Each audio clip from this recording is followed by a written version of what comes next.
有人用佢翹埋雙手賺錢，有人用佢燒乾咗荷包，碌爆咗信用卡，有人用佢乜都唔使喐，佢自動就溝咗幾條女。大家好，我係阿飛，今日係2026年3月12號。今日同大家講講最近非常之紅嘅一個 AI 項目，叫做 OpenClaw。佢係一個開源嘅項目。如果你最近有留意到 AI 新聞，你可能已經聽過呢個名啦。先講下背景啦。其實 OpenClaw 呢樣嘢咧，喺 AI 裏面咧有個 new term 叫做 AI agent。AI agent 係乜嘢咧？以前啲 AI 咧就係你問佢，佢就去答你；你叫佢寫篇文，佢就寫一篇文俾你；你叫佢解釋個概念，佢就解釋個概念俾你；你叫佢翻譯一句説話，佢就翻譯俾你聽。全部都係你問佢答。但係 AI agent 就唔一樣嘅，你同佢下達一個任務，佢就自己諗辦法去完成。自己部機冇乜嘢，自己裝。自己安裝一啲程式，跟住再自己運行，自己查找一啲數據，自己再分析，最後再生成一個結果，到最尾先話俾你知，我完成咗啦。其實 AI agent 呢樣嘢之前已經有啦，有一個項目都紅叫做 Manus， 不過咧就好似有啲無疾而終啊。最尾嘅時候佢關閉咗中國區嘅業務，跟住就無聲無息消失咗。所以好多人都認為咧 AI agent 可能係 AI 嘅下一個發展風口，你唔使喐，自動搞掂晒所有嘢。最初講講佢嘅發明者啦，最初開發者叫做Peter，係一個奧地利嘅開發者，佢淨係想同自己方便自己做嘢，開發咗一個實驗嘅工具。最初個名就唔叫 OpenClaw 嘅，叫做 Clawbox，有個 box 喺後面，好明顯佢係一個程式機械人啦。佢識自動運行程序啊，自己查資料啊，自己整理文件啊，自己寫翻程式碼。但係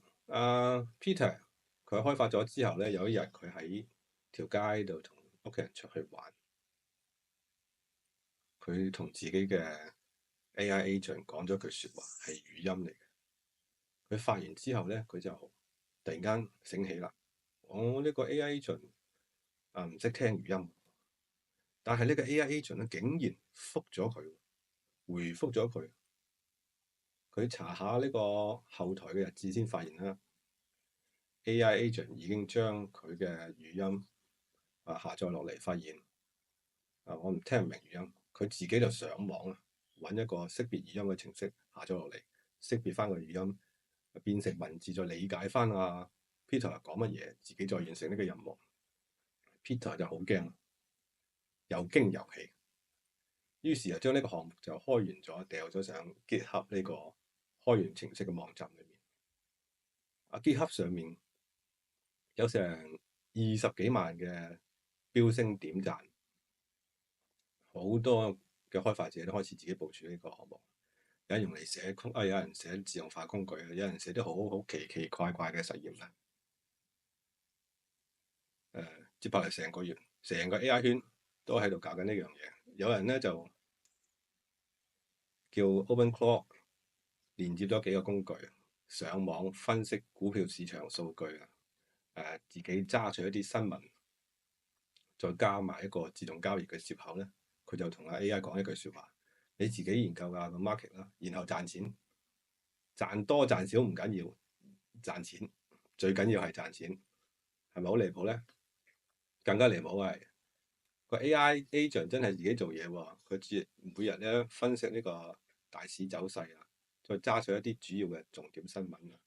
啊，再自己下載呢間公司嘅財務報告啊，自己寫埋交易策略，最緊要佢自己落埋單。雖然賺係唔多，但係正數。成個過程冇人參與 ，AI 做緊嘢，老細翹埋雙手喺隔離睇。哇！啲網友嚇親。咁第日我使唔使翻工？需唔需要交易員？第二樣嘢就係大學生嘅關於有個大學嘅研究團隊咧，佢哋要做一個實驗啦，測試下呢個 AI agent 到底可以做咩程度。於是佢同 OpenClaw 咧就落咗個任務，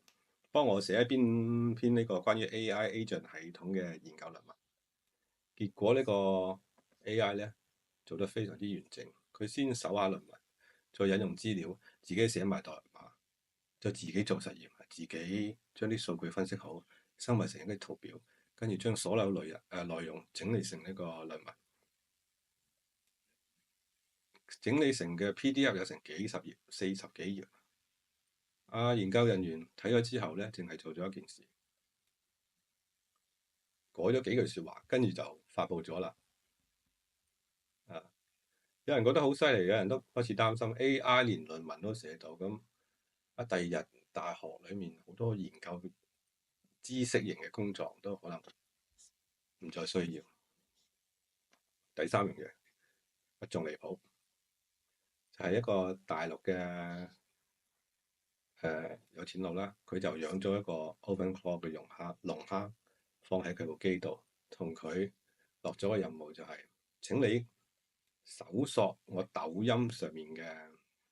一個帳號，嗰個帳號係佢自己嘅。睇下我關注咗乜嘢博主，關注咗咩靚女，同咩靚女點咗讚，分析我喜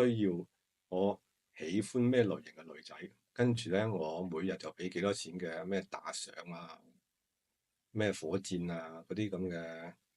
budget 俾你，你就去打賞嗰啲女主播，打賞到佢女主播聯繫你嘅時候咧，你就約佢出嚟去食飯。跟住咧，我呢個消費嘅記錄啊，我中意去咩餐廳啊，你都睇到後台睇到我啲訂單，你就分析一下訂咩餐廳，你都幫我訂埋。最尾訂到餐廳，約到個女仔，你先好發信息俾我。最後佢經用咗呢咁嘅方法，約咗5位女主播出嚟，5位，自己一隻手指都冇用。講到呢度，好多人覺得 AI 係咪好快取代人類咧？其實咧，講呢啲係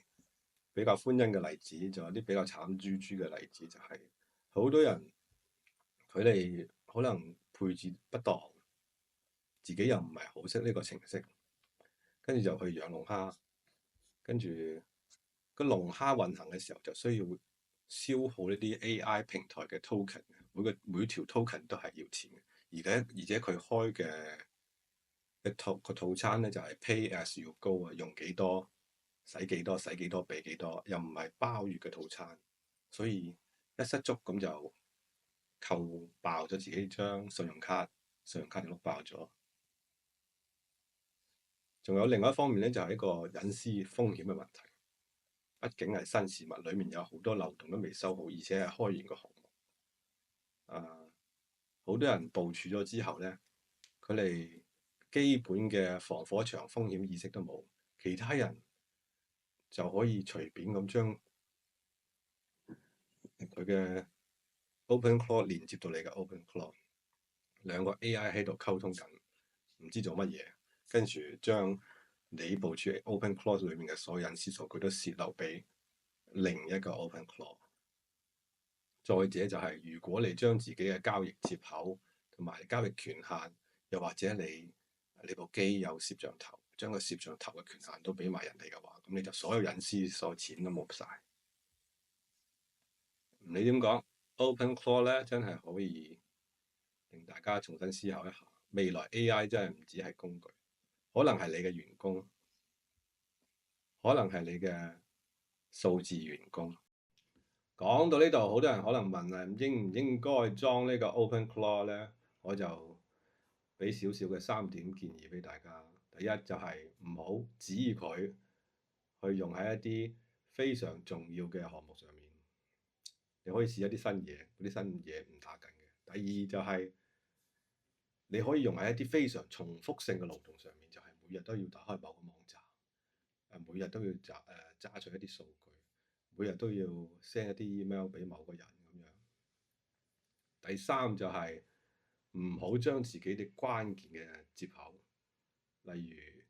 俾錢嘅權限啦，某個 SNS 嘅帳號密碼咁樣俾咗佢。大膽咁擁抱新事物，但係小心謹慎。今日講到呢度，鍾意就點個讚訂閱啦，多謝。